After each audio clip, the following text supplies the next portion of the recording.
Hello and welcome to the second film in my Land Rover Jobs series.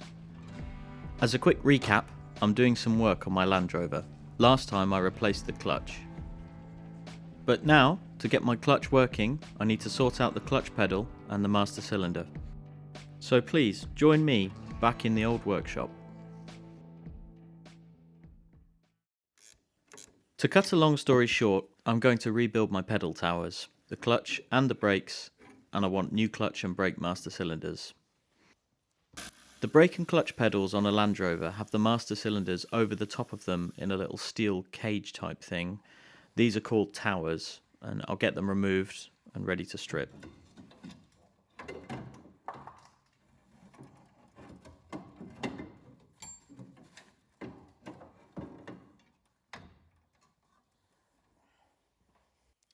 There's the holes where the pedal towers go in. This is the brake line. The brake tower and the clutch tower are basically the same. They both have master cylinders fitted to them and then a rod that's attached to the pedal, and when you push the pedal, the rod goes into the master cylinder and that creates a hydraulic pressure that goes through to your clutch or your brakes. This one is the brake tower. These screws were hard to get out, but I need to get them out to get to the rod that's attached to the master cylinder and the pedal.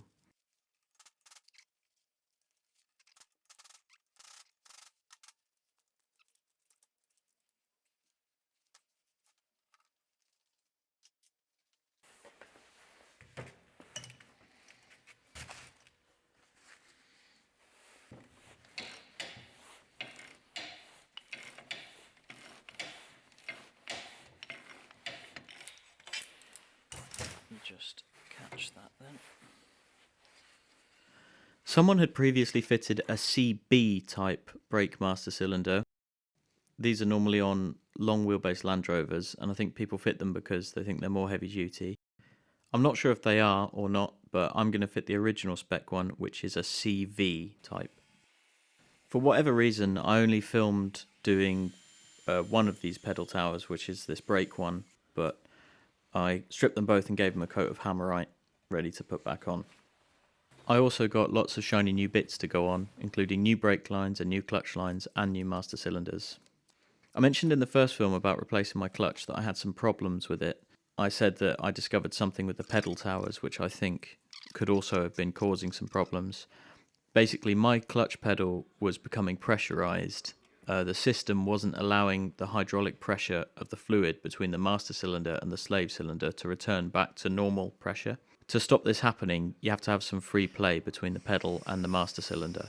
This applies to the brake pedal as well as the clutch pedal. I'm blowing through it to check to see if I have free play between the pedal and the master cylinder.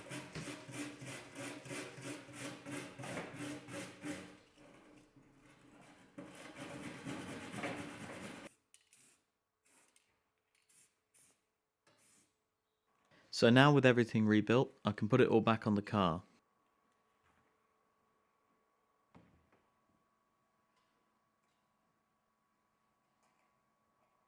I even treated it to a new bean can. This is the combined clutch and brake master cylinder reservoir, and it's called a bean can because it looks like a bean can. Here you can see the new solid clutch line that goes down to the bulkhead.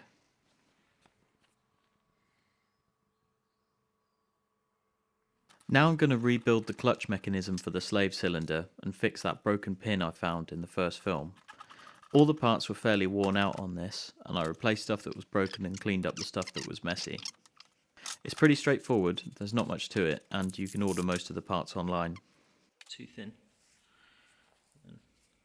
It's the chunky boy. That's a good fit now. Should be about there.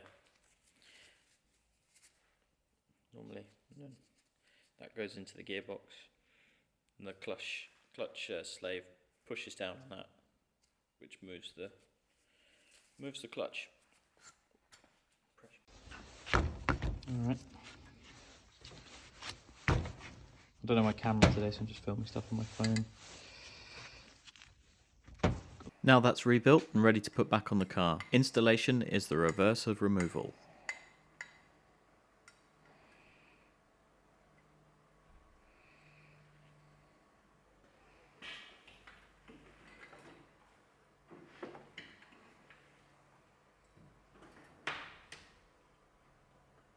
No expense spared on this job. I also got a new clutch slave cylinder to fit. That if you fit the 9.5-inch clutch, the later version like I have, you need a spacer here, but I cannot find one for sale, like a stock one. I ended up making a spacer out of some scrap steel, which you can sort of just about see in this footage.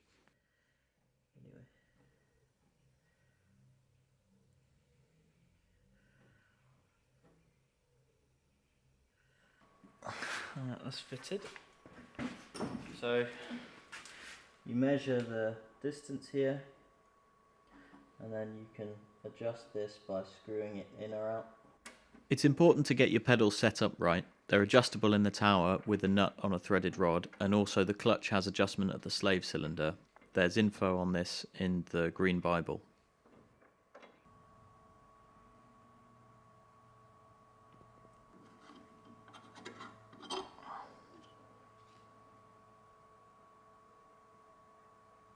This is an example of the pedal moving before it affects the cylinder.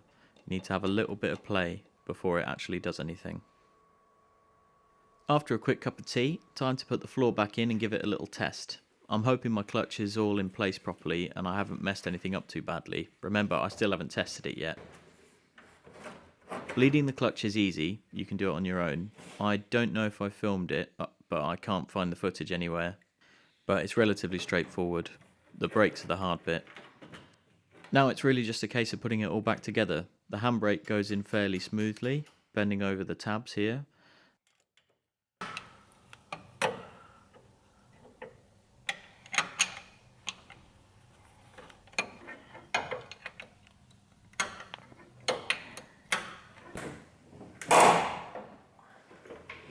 And the prop shafts go in easily too, with new bolts. After all this time I just noticed my front prop shaft is backwards. I'm sure the boot should be at the other end. Getting the seat box and floor back in is 10 times easier and faster than getting them out. It helps to just replace all the fixings with new.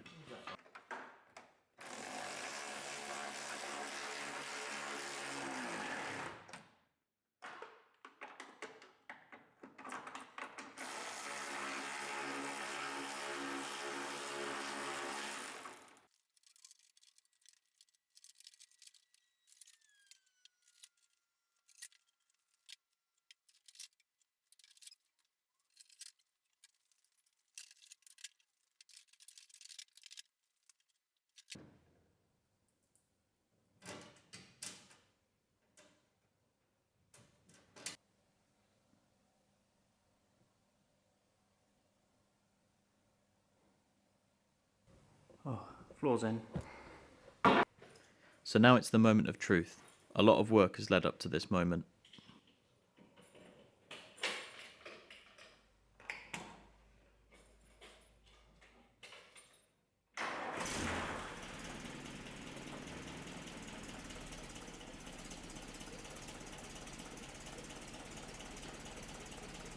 I'm just checking to see if there's an oil leak, because I fitted a new oil pressure gauge.